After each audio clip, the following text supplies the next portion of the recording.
Sir, I'll make a man out of you.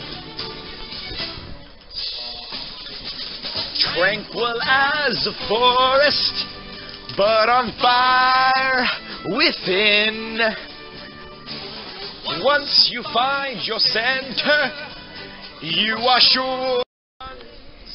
Arrive, heed my every order, and you might survive.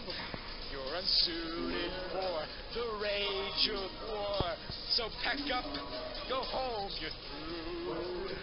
How could I make a man out of you? We must be swift as the coursing river, with all the force of a great typhoon, with all the strength of a raging fire, mysterious as the dark side of the moon. This is the part where he's climbing it and things get intense, and then it's like, where all the sound goes away, it's all instrumental. Oh, it's the best part of the movie. With all the force of a great typhoon, with all the strength of a raging fire. Of the Cube SMP short stories smut technical thing is Stacy Says and Parker Games. Let's go ahead and start this right here. I'm going to make sure the music's kind of low. Okay, cool. That's good enough. I'm just going to keep it quiet. Stacy Says and Parker Games. I don't know how good this is going to be. I kind of just found the first one that was requested to me. Here we go. Stacy woke up. It was a bright and early sunny morning as Stacy hurried and got dressed for a meeting in Texas. She brushed her teeth, took a shower, and did her hair. She put her dogs, Paige and Molly, in their vet cages and went to the airport. When she got on her plane to Texas, she saw Parker in the seat across from her and said, "Hi, Parker!" As Parker turned around, he turned his head fast and said, "Hey, Stacy." She smiled at him. Parker got up and sat with her in the seat, and they talked as Parker suddenly became attracted to Stacy. Stacy was the same as Parker, apparently. This is poorly written. When they got to Texas, Stacy rented a motel with animals allowed for her dogs. She said, I'm literally reading this word for word, by the way. With animals allowed for her dogs, she let them off their leashes as she shook the fur everywhere. Knock, knock on the door. Stacy opens it, and it was Parker as he walked in without Stacy telling him. Parker says, "Stacy, I really like you a lot," as Parker takes off his shirt and yells, "Let's get a move on." And this is so poorly written, it's great. Oh my god, I'm so sorry. Girl, did you not use spell check or like grammar check?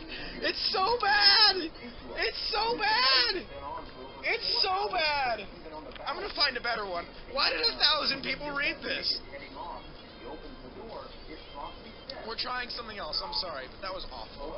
Oh, we're trying again. That was a terrible, terrible small. How bad? Which is a ship that definitely doesn't exist in the real world. I'm being 100% honest. Alright, we're gonna try again.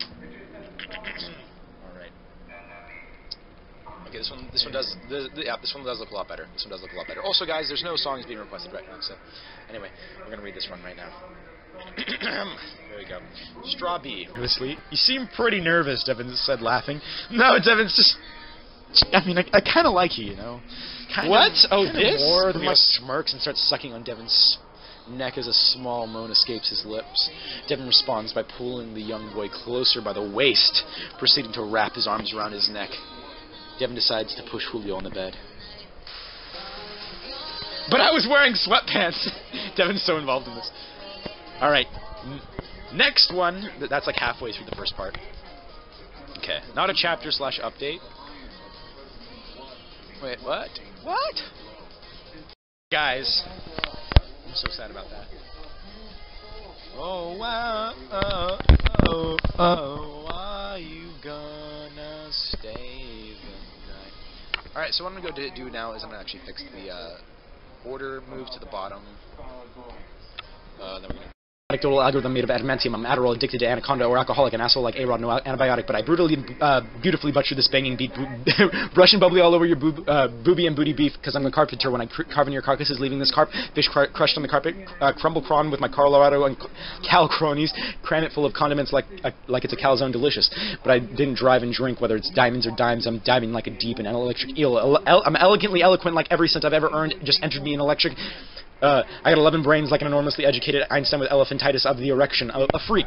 A fighting a flat-footed felon. 5 falcons just flew to the fountain and fell in googly-eyed girls just inside golly G from Glasgow to the Guatemala's gentrified. A hippopotamus is high on heroin that heckles me and hires Haitian Hank to hand his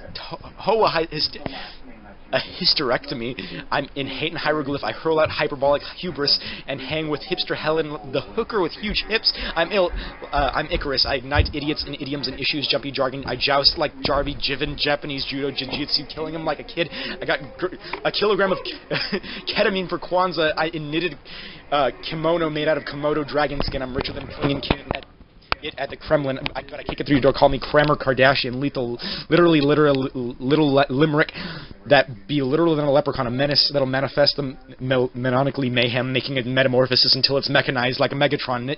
Nick Nodal, a nerdy native of Nebraska, needs a neon ninja, and Necatrine from NASA. Ominously, I mean, it's obvious. You see an orthodontist oozing out of oodles, onomatopoeia, Oswald Patton, picking a pocket of plucking and painting. I got a pickle poop of patron for pure passion. I got a question to quiz you.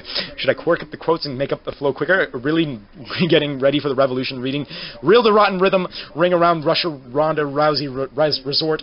Serve a simple sentiment, a smile that's smoking like a sheet of Sudafed. I'm swiftly swimming like a seahorse. Titties on a teller